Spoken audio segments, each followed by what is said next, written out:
వరకు రాజకీయాల్లో దిగజారుతున్న ప్రమాణాలకు నిదర్శనంగా ఏంటి అంటే, రాష్ట్రాల కోసం దేశం కోసం త్యాగం చేసిన వాళ్ళని వాళ్ళ కులాలకే పరిమితం చేసే స్థాయికి వాళ్ళు మనం దిగజారాం.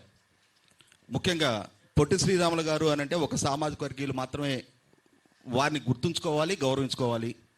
అల్లూరు సీతారామరాజు గారు అనగానే ఆయన సామాజిక వర్గీయులే వారి విగ్రహావిష్కరణ చేసుకోవాలి అనే పరిస్థితులు మనం చూస్తూ ఉన్నాం. ఇటువంటి పరిస్థితుల్లో ఈ మధ్య మీరు ఎమోషన్స్ ఫ్లేరప్ చేయటం కోసమా, లేకుంటే విశ్వవ్యాప్తమైన వాసుదేవుణ్ణి ఒక సామాజిక వర్గానికి పరిమితం చేయడం కోసమా తక్కెళ్లపాడులో విగ్రహావిష్కరణ అంశాన్ని మీరు అంతగా వివాదాస్పదం చేసిన కారణం ఏంటి? నేను చెప్తా.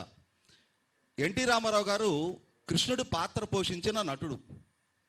ఆ పాత్ర పట్ల ఆరాధనతో వాళ్ళు ఆలయం కట్టి పూజ చేయటల్లా ఒక బహిరంగ ప్రదేశంలో ఆ విగ్రహాన్ని ఆవిష్కరించాలి అనుకున్నారు. ఆయన ఆ పాత్ర పోషించాడు. ఆ పాత్రలో నటుడిగా ఆయన విగ్రహాన్ని ఆవిష్కరింపజేసుకోవాలి అనుకున్నప్పుడు నిజంగా మీరు ఆయన తీసుకెళ్లేదో గుళ్ళో పెట్టి శాస్త్రోక్తంగా పూజలు నిర్వహిస్తుంటే ఒక మనిషిని గుళ్ళో పెట్టి ఎలా పూజ చేస్తారని ఆక్షేపిస్తే అర్థం ఉంది. కానీ ఒక బహిరంగ ప్రదేశంలో ఒక విగ్రహం రూపంలో ఆవిష్కరించుకున్నప్పుడు అంతగా పీకి పడేస్తాను అనే ఉద్రిక్తతలు రేకెత్తించే స్థాయి ఆ ఎమోషన్స్ని ఫ్లేరప్ చేయడానికి ఎందుకు ఎంచుకుంటున్నారు ఆ విధమైన మార్గాన్ని? మీరన్నట్టు ఒక మనిషి, ఒక నటుడు వేరన్నా దేవుడు వేరు.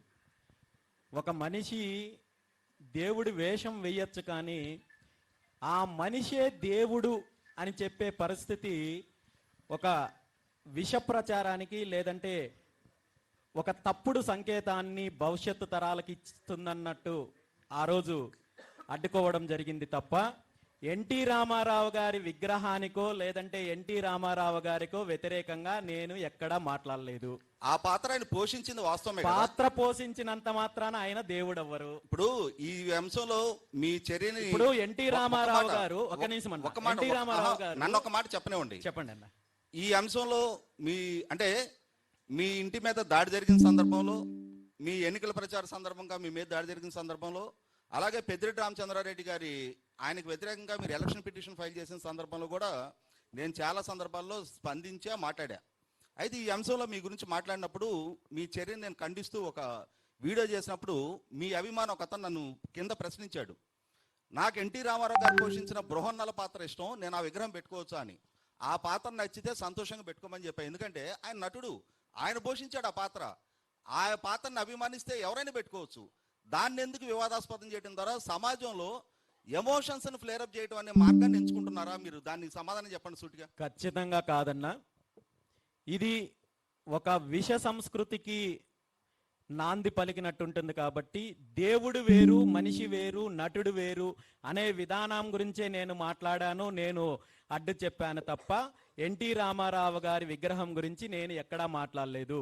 రెండు, అక్కడ జరిగిన చర్చ ఎలా జరిగిందంటే ఎన్టీ రామారావు గారు కృష్ణుడి వేషం వేసేంత వరకు అసలు కృష్ణుడు అనేవాడు ఎలా ఉంటాడో తెలియదనే ఒక విష ప్రచారం మొదలు పెట్టారు. కాబట్టి ఇవన్నింటికి కూడా ఇది మూలమవుతుంది. కాబట్టి దాన్ని మొదట్లోనే దాన్ని సరిదిద్దాల్సిన బాధ్యత అందరికీ ఉందనే ఆలోచనతోటే నేను దాన్ని అడ్డుకోవడం తప్ప దీంట్లో ఎమోషన్స్ గురించి కానీ లేదంటే మతపరమైన కానీ కులపరమైన అంశాలు కానీ ఎక్కడా రాలేదు.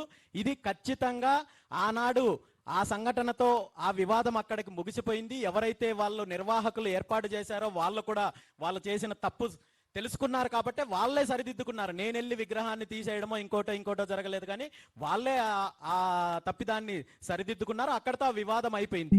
దీన్ని ఆ తర్వాత కాలంలో చాలా రకాలుగా చర్చలు నడిచాయి.